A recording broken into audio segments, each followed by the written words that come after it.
नमस्ते, Vande Mataram and welcome to the Bharat defence. आज Israel ने वो किया है जो अब तक भारत नहीं कर पाया था। ईरान की न्यूक्लियर साइट्स पे इजराइल ने अटैक कर दिया है और ये काफी ताबड़तोड़ अटैक्स हुए हैं। मिसाइल्स और ड्रोन्स का यूज करके इन्होंने हमला किया है ईरान पे। और ईरान के जो एयर डिफेंस सिस्टम्स हैं वो बिल्कुल फेल हो गए पूरी तरीके से और इसको वो रोक ही नहीं पाए। एयर डिफेंस सिस्टम्स को इन लोगों ने पूरी तरह से नेस्तनाबूद कर दिया और उसको न्यूट्रलाइज कर दिया, यानी कि वो कुछ कर ही नहीं पाए, उसको डिस्ट्रॉय कर दिया इन लोगों ने।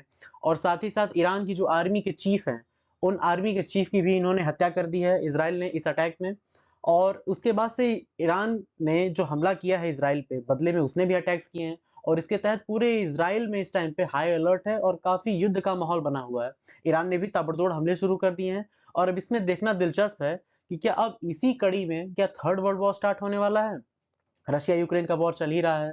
साथ में चाइना और ताइवान का भी कॉन्फ्लिक्ट चलता है साथ में, कभी कभी रह रह कर कि वो सब आपस में लड़ाइयां करते हैं। ऐसा देखने को मिल जाता है कि अब लड़ाई हो जाएगी और एक नया फ्रंट अब खुलने आ रहा है मिडिल ईस्ट में। और अगर ये फ्रंट खुला मिडिल ईस्ट में तो इसमें फिर कई सारे देश शामिल होंगे। और इसराइल और फिलिस्तीन के बीच में भी जो कॉन्फ्लिक्ट चल रही है वो तो है ही।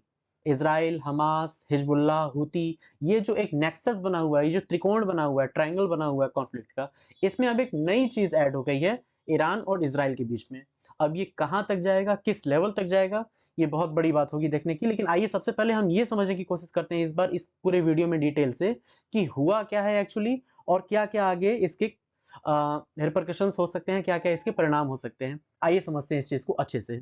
नाउ तो सबसे पहले अब हम ये समझते हैं कि एक्चुअली इस टाइम पे हुआ क्या है। हुआ ये है दरअसल कि इसराइल ने बहुत ही कोऑर्डिनेटेड तरीके से, बहुत ही सटीक तरीके से जो वहां के आर्मी चीफ जो हैं, ठीक है, मोहम्मद बघेरी, उनको उन्होंने मार दिया है। और इस पूरे ऑपरेशन को इसराइल ने नाम दिया है ऑपरेशन राइजिंग लायन। ये इसराइल ने नाम दिया है इसको। जैसे हम अगर देखें, भारत ने ऑपरेशन सिंदूर नाम रखा था। ऑपरेशन सिंदूर नाम रखा था भारत ने, जो इसराइल जो इंडिया ने अटैक्स किए थे पाकिस्तानी टेररिस्ट कैंप्स में। और ठीक इसी तरीके से इसराइल ने जो काउंटर ईरानियन स्ट्राइक्स की हैं, इस पे इन्होंने नाम रखा है ऑपरेशन राइजिंग लायन। और इसी ऑपरेशन के तहत जो एयर स्ट्राइक हुई है उसमें ईरान के जो न्यूक्लियर पावर की जो फैसिलिटीज थी उनको टारगेट किया गया है। और कहाँ पे, नतंज नाम की ये जो जगह है और कुछ और सारी जगह हैं जहां पे इन्होंने अटैक्स किए हैं। बैलिस्टिक मोबाइल मिसाइल्स के जो प्रोग्राम चल रहे थे उन पे अटैक्स किए गए हैं। और साथ ही ये जो हमें दिख रहे हैं, ये वहां की जो स्टाफ है, जो आर्मी के जो चीफ हैं, इनकी इन्होंने हत्या कर दी है। अब चूंकि देखिए इस बात समझने वाली है कि इनकी हत्या करने का क्या मतलब है। इसराइल हमेशा ये कोशिश में है कि किसी भी तरीके से जो इंपॉर्टेंट डिसीजन मेकिंग पावर्स जो हैं, जहां पे सेंटर हैं, जहां पे डिसीजन मेकिंग की जाती है, उसको हमें डिस्ट्रॉय करना है। ये होती है सटीक कार्रवाई। और इसका मौका पाकिस्तान के बारे में भारत को भी आया था। जी हाँ, भारत के पास भी ये मौका था कि जैसे इसराइल आज कर रहा है ईरान के लिए कि उसके न्यूक्लियर फैसिलिटीज पे अटैक कर दे रहा ताकि ईरान कोई परमाणु बम ही ना बना पाए।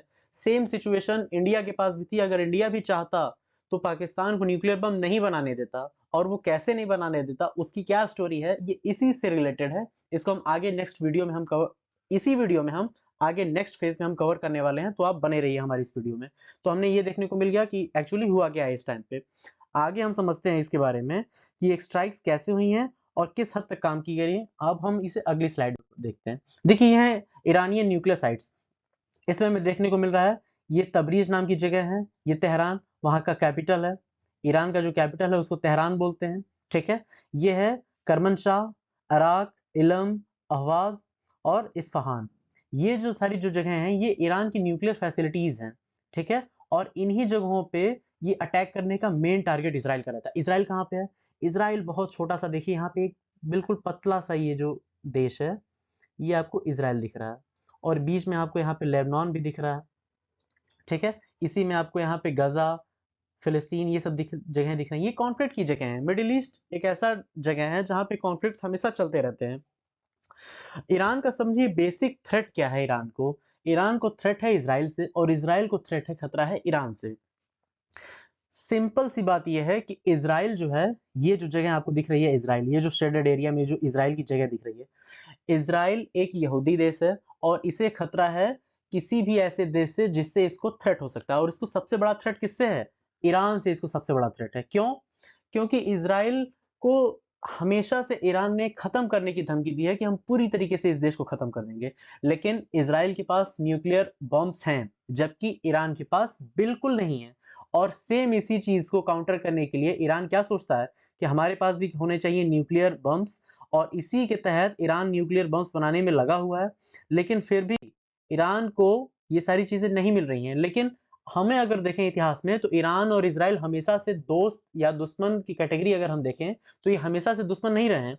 ये फोटो आप अभी देख सकते हैं, सबसे पहले ये आपको दिख रही है।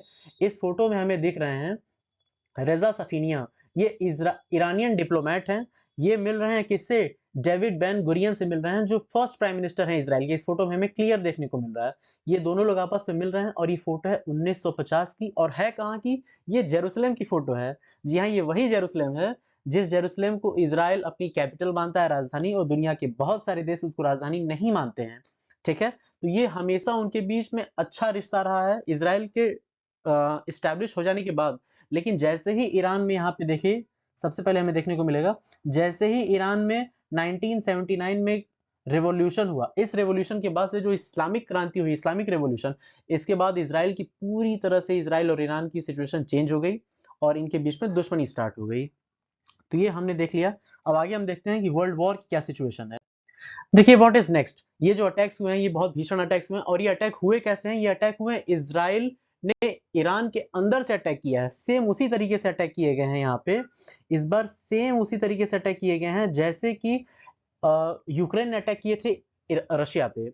ये अटैक्स ऐसे नहीं हुए थे कि बाहर से हुए हैं, ये अटैक्स अंदर से हो रहे हैं। और ये उनकी कमी को दिखा रहा है कि किस तरीके से वहां पे कितनी कमी है। मोसाद ने काफी कोऑर्डिनेटेड तरीके से ये स्ट्राइक्स किए हैं। ठीक है, और इन स्ट्राइक्स में बहुत नुकसान हो रहा है। बहुत सालों से ये गुप्त ऑपरेशन चला रहे थे ईरान वाले। ठीक है, इजराइल वाले ईरान के अंदर। और ये सीक्रेट गाइडेड वेपन्स, ड्रोन्स का बेस इन्होंने बना रखा था। और इजरायली सिक्योरिटी सोर्सेज जो हैं, ये ऐसी जानकारियां दे रहे हैं कि सालों पहले से मोसाद इस चीज पे काम कर रहा था। ठीक है, आगे हमें देखने को मिलता है, अगर ये वर्ल्ड वॉर 3 में कन्वर्ट होता है, तो हमें सबसे पहले पता है कि रशिया, ये जो आपको व्लादिमीर पुतिन दिखाई दे रहे हैं, ये Vladimir Putin Russia Ukraine conflict चल ही रही है। ये हैं शी जिनपिंग, ताइवान और चाइना का कॉन्फ्लिक्ट चल ही रहा है। ये हैं नॉर्थ कोरिया के किम जोंग उन, इनका भी कॉन्फ्लिक्ट हमेशा साउथ कोरिया से चलता ही रहता है। और ये हैं डोनाल्ड ट्रंप। ये हर चीज में, आपको पता ही है, अमेरिका हर चीज में आगे रहता है। हमेशा किसी को भी लड़ाना हो, भिड़ाना हो, अमेरिका इसमें नंबर 1 पे रहता है। ठीक है, ये है नेटो। और इसी नेटो को लेकर करके तो यूक्रेन के साथ लड़ाई चल रही है।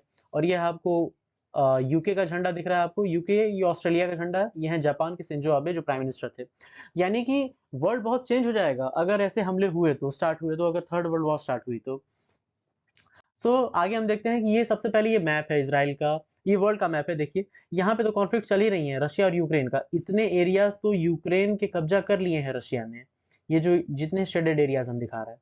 ठीक है, और ये है इसराइल का एरिया। और इसराइल ने अटैक कहाँ किया है? ये ईरान पे अटैक किया है इसराइल ने। इतना बड़ा देश है, देखिए, कहते हैं ना कि पिद्दू सा, बिल्कुल पिद्दी सा छोटा सा देश है इसराइल, और इसने इतने बड़े देश ईरान पे अटैक किया है। ये सबसे पहले देख लीजिए, ये हमारा प्यारा भारत है। ठीक है, और ये हमारा कश्मीर वाला एरिया है। ये अक्साई चीन, ये सब कुछ हमारा ही है। ठीक है, ये मैप्स ऐसे मिलते नहीं है ना एक्चुअली, कि मैप्स हम अच्छे से दिखा पाए। ये हमारा इंडिया का मैप है। इसे हम करेक्ट कर लेते हैं, ये हमारा इंडियन मैप है।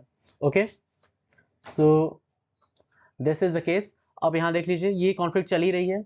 और यहाँ पे अब एक नई कॉन्फ्लिक्ट स्टार्ट हो गई है, किसकी? रशिया और यूक्रेन की कॉन्फ्लिक्ट के साथ ही ईरान और इसराइल की कॉन्फ्लिक्ट। ये हमारा प्यारा भारत है इसमें। तो अगर ऐसी कॉन्फ्लिक्ट्स होती रहेंगी तो दुनिया में वर्ल्ड वॉर का खतरा बहुत बढ़ जाएगा और इसे रोकना बहुत मुश्किल हो जाएगा। आगे देखते हैं। अगर आपको ये वीडियो अच्छी लगी हो, आपको ये चीज समझ में आई हो, अच्छा लगा हो, तो इसको लाइक, शेयर और सब्सक्राइब करिएगा। वंदे मातरम। जय हिंद, जय भारत।